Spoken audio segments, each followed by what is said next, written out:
November 25th, and I'm excited because today is another Gencast, a daily live webcast that happens every Monday through Friday here on yfelive.com. And my guest again today is Julie Kelly. We had her on last Wednesday, and she talked a little bit about her upcoming program. But for those of you that don't know who Julie is, let me just read a quick little bio here. Julie Kelly is CEO and founder of HCA, which is hercareeradvice.com. Fantastic blog, great website. Make sure that you're connected to it. It's focused on empowering young professional women to live their best life, and she has a brand new program coming out. So Julie, tell us a little bit about that program. Thanks, Jen. Hi, everybody. So yes, next year I'm actually going to launch a brand new video-based training program. And the reason I want to do this is because I want to be able to get out my message and my teachings to more people than I can in person. So it'll be over 6 weeks, and it's going to focus on 5 different areas, which are self-care, personal finances, health, relationships, and I always forget the last one. What did I say? Anyway. Career, duh, of course, your career. I'm sorry, I'm having a Monday-itis. So yeah, it's going to be fantastic. It's going to be over 6 weeks, and you'll actually get weekly lessons and modules sent out to you. You'll have some exercises to do, and then every week you'll get on a call with me as well, so you can get like one-on-one counseling or consulting with me, which is what I do normally, but I usually do it with only one person. But this time we'll do it with a group of 10 women. I'm only going to open it up to 10. So it's still boutique. It's still like VIP. You're not one of 1,000 people trying to get on the phone call with me. So I'm really excited because I really think if women can master these 5 areas of their lives, they can have like massive abundance and happiness and peace of mind and security. And live their best life. So I'm really excited to roll that out next year. And you know, it's funny because I've had, and I've been so grateful. Thank you everyone that sent out an email. I shared with you that I'm pregnant, and I've had probably like 10 or so women email me and say something along the lines of, it's exciting because we as moms are a great example of the fact that women can have whatever they want today. So I think it's just an interesting conversation to have, and it's interesting, Julie, that you're wrapping everything in there. So it's, spiritual practice type, holistic around your career and what it is that you're trying to do. So, exactly. Julie, our topic today is personal branding within Members Only Monday. And so what we're doing is we're focusing on the young female entrepreneur, women that are in their 20s and 30s, but discussing it, wrapping it in the topic of personal branding. And the reason why I thought of this is because for those of you that are into pop culture, like I am, you will know that last night was the AMAs, which is American Music Awards show. And so one of the things that I kept seeing on social media was people's reaction to Katy Perry and her opening number. And it's interesting because it was a full-on geisha routine. And let's see if we can show some of it just in case you didn't see it. And so I'm always very inspired by what she's doing. Oh, it doesn't want to play. I'm inspired by what Katy Perry is doing, and she's not necessarily an entrepreneur. Would you call her an entrepreneur, Julie? I think so. I think she could be called an entrepreneur because she basically, she is her own business and she's her own personal brand, and she's definitely making lots of money. So I would say she's definitely entrepreneurial. See, and that's what I think of when I think of her as her personal brand. And the juxtaposition is that Miley Cyrus closed the AMAs last night. And I just thought, what is Miley Cyrus's personal brand today? She's kind of in this strange transition, whereas Katy Perry, you look at her and it's very clear what her personal brand is, in my opinion. And so, when you bring up the topic between who's an entrepreneur and what makes them consider that, even though she's she creates things, she has this very vibrant personal brand that she takes ownership over. Does she own a business like Jessica Alba does, for example, being that she owns her personal brand as well, but also owns this venture-backed company? And Lean Startup by Eric Ries, he talks about, and have you read that book, Julie? I have not. So he talks about the concept of being an entrepreneur. So someone that takes ownership over their creativity and what it is that they're putting out, even if it's in a large organization. Yeah. And I really loved that idea that, Katy Perry is more of an entrepreneur, whereas even with her, some of the licensing she's done, it is licensing her brand, but it's an ownership of these other companies. I don't know. What's your thought? I mean, as far as entrepreneurship goes and an entrepreneur, do you see entrepreneur as being a real topic or a real role that you could call someone, Julie? Yeah, I think that's happening right now with tons of women in particular. As we know, there's this surge of female entrepreneurs coming out of the woodworks, and I think a lot of them are still working in like a 9-to-5 job or a bridge job while still pursuing their entrepreneurial side. So if you really look at the definition of an entrepreneur, then I think a lot of us have either been there or still currently there, but moving on to something bigger and better on our own. But it's that transition period of where you're doing what you love, but you're still under the umbrella of a bigger sort of corporate environment or a bigger organization, whatever that may be. Well, yeah, I think it's definitely real. And I love that you bring the fact that, a lot of us probably were or began as entrepreneurs. You really owned your personal brand and what it was that you were creating, and then took it into the space where you actually did, in fact, take ownership over the actual money coming in. I don't know how to better say that right now. Well, I think there's very few people that can go straight from one to the other and make it successful and live full time in their entrepreneurial world without a bridge job of some sort, or multitasking. Right? I don't know many people that can do that and survive and still pay the bills. Yeah, no, and a lot of this goes back to personal branding and how you've marketed yourself, essentially.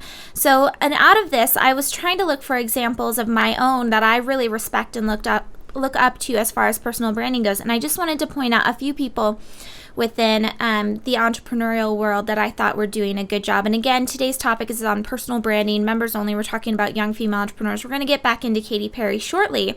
But in the meantime, I wanted to bring up these women that, legitimately own businesses. Their brand is about business, and they've really incorporated their personal brand into the brand of their company. And so, Julie, to me, personal branding is much more than, I feel like the conversation around personal branding is about, what you tweet about or the color shirt you always wear to networking events. But I feel like it's much more. It's more about like your mission, the whole encompassing who you are, what you're passionate about, what your likes and dislikes are, even coming down to like Rachel Zoe. I read an article a long time ago about her Zoisms, like the idea that she's created this tribe around who she is, and part of that tribe is having the special language. I think Seth Godin talks about it. But anyway, Julie, what's your idea of what a personal brand is? Because I know you talk about it. Yeah, I'm huge about personal branding because I think that's how you stand out from the masses in whatever industry you work in. And when I think of a personal brand, I think if I was to think of somebody, whether it's somebody famous or just somebody in business, what are the words and the thoughts and the feelings that come to mind when I think about that person or that organization? And that, to me, if you can define that for anybody, I think that's when somebody has a strong personal brand. When you can straight away think, oh yeah, they're reliable, they have great customer service, or they do this, that, and the other.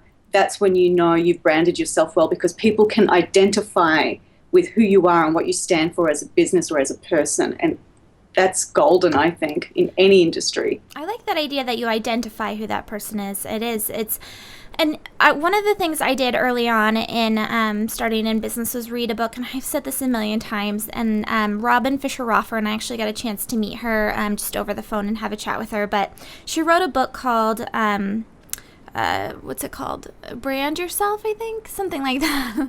But it's something I've read over the years. I made even like a whole little workbook that went with their book, and people in our team over the years went through it and created their own brand book. Personal brand book. And I think it was so important also just as a team leader to make it so that everyone within your team understood their personal brand, because then they understood their strengths, their weaknesses, and all of that other fun stuff. But I wanted to throw that out as a resource for people. So, the young female entrepreneurs that I wanted to just point out as the people that I feel like have a really strong personal brand, in my opinion, who I look at, and what I want to know, comment with this video, is who it is that you think that's in their 20s and 30s that is that owns a business, that is a female. Who is it that is really rocking a personal brand, that they know who they are and that you can, like Julie said, identify with them? And the people I chose were the Glitter Guide's Taylor Sterling. If you guys don't know it, I'm sure you do. I think it's theglitterguide.com, and her personal brand, I just feel like, is so well encompassed. And you know why it is that I feel that way, I'm not totally sure, to be totally honest, but I just feel like she's really got it all wrapped up. When I think of the Glitter Guide, I think of Taylor Sterling. And then Jessie Draper is another one I wanted to point out. She's the Valley Girl. She's a daughter of Tim Draper's a very prominent venture capitalist. She was on Nickelodeon for some time.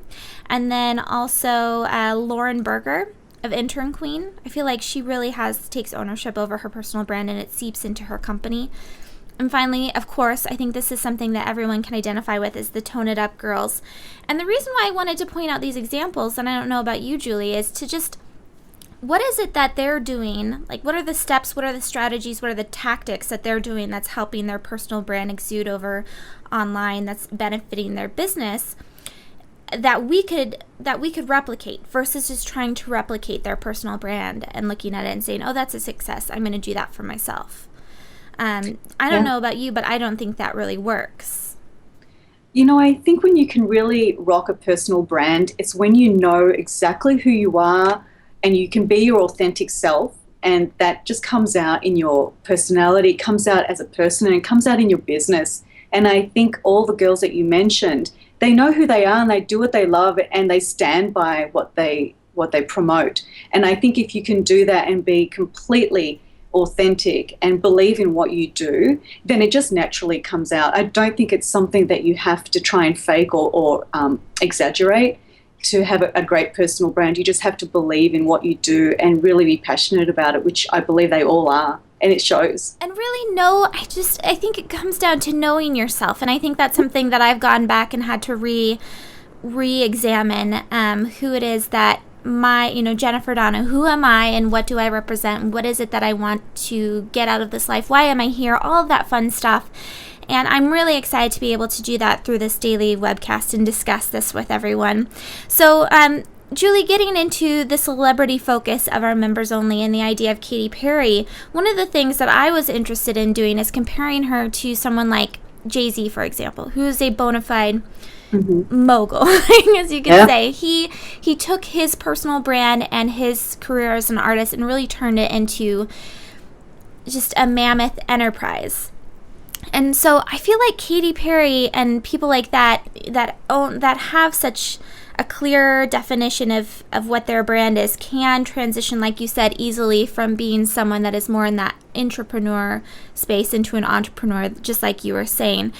And just to point out a couple things that are, I think, a little unique about her as an artist, like I was saying, in juxtaposition with her and Miley Cyrus last night, she always puts on this experience for people in her shows, and and you can correct me if I'm wrong if you're watching this video, I feel like she has kind of a wholesome character where she doesn't do too over-the-board type of music. And this Vogue article that I have up here, I highly suggest that everyone read it if you haven't read it yet. She talks a little bit about how she's taken ownership over her music and also over the experiences in her concerts. She reinvests her money and puts it into her concert. And then finally, the licensing piece that I mentioned. She has a Kitty PURRY product, and you have to read this. This is an old article from Women's Wear Daily. And she talks about that she's not, in this perfume, she hasn't created a product. She's created an extension of what she is about. And so her fans can reach her in a different way. And I loved thinking of that. I don't know about you, Julie, but the idea that we're not creating products and services, we're creating an extension of our personal brands within our companies and the ways that we interact with people. Absolutely. And with Katy Perry, I mean, if you read the articles about her, she always says that her entire business, whether it's a concert, a video clip, or, the product, like you said, that she's now created this perfume and it's in the shape of a cat. She says everything that she does has a theme. And that, in a way, is her personal brand, is that she has a theme to everything. And last night on the AMA, she had this gorgeous, like, geisha dress on, and she had a lot of controversy about it. But I think people miss the point that that is her theme. That's her personal branding. That's what she does best. And you can, again, when you think about her, you think about things like that. And that's because she has a strong personal brand. And I think she can totally take it all the way. She's already starting to move out of the music scene by creating her own perfume line. So that's just like one step to, many more, I'm sure we'll see, in the future for her. Well, and so I just want to reiterate my question to Julie, to you, is who do you feel like is really just setting the bar up high, or really putting an example out there for young female entrepreneurs as far as, like I said, taking ownership over their personal brand? Are you asking me? Yes. Yeah. Oh, I'm okay. Sorry. Somebody that stands out for me, and it's unfortunately probably a bad example because it's still in the music industry, but is Lady Gaga. I think, yes. She has one of the strongest personal brands, I think, in our time right now. I don't think there's anybody that can compare to her. And I love the fact that she knows exactly who she is. She stands by her convictions. She's sometimes controversial, but I still think it's not offensive a lot of the times. And I love that. She just does what she wants to do, and people know her for that. And that is a difficult task, and she's mastered it. So for me, it's Lady Gaga. Well, and I want to hear from everyone that's watching too. Make sure that you comment next to this video, because I think it's very beneficial to look at case studies and seeing, like I said, the strategies and tactics that went into them crafting or editing their brand to present to the public. Because I think everyone that I've mentioned or that I look to, and even Lady Gaga, like Julie said, it's an authentic representation of themselves, which I think is easier said than done. Mm-hmm. If more people were doing it correctly, then, if it was easier, more people would do it correctly, is what I'm saying. So I just think it's an interesting thing to look, and hopefully you guys will comment so that we can all study those together and see what it is that they're doing. So Julie, where can everyone find you after this? I know you mentioned you've got that launch coming up, so where can people get in touch? So my website is at www.hercareeradvice.com. I'm on Facebook and Twitter and YouTube, and you can find those links through my website.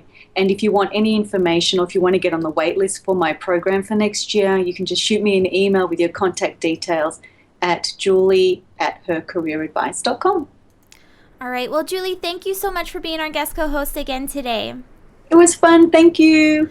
All right, everyone. So we've been watching, or you've been watching, I'm in here doing it, the daily live webcast that happens every Monday through Friday here on yfelive.com at 10 p.m. or 10 a.m. Pacific, 1 p.m. Eastern. And hopefully you guys will join us live. If not, make sure that you sign up for our mailing list at yfe.me/mailed it to find out where you can find it on iTunes and YouTube. This has been Jennifer Donogh, the host. You can tweet me at Jennifer Donogh. Hope to see you back here tomorrow. Thank you so much for watching.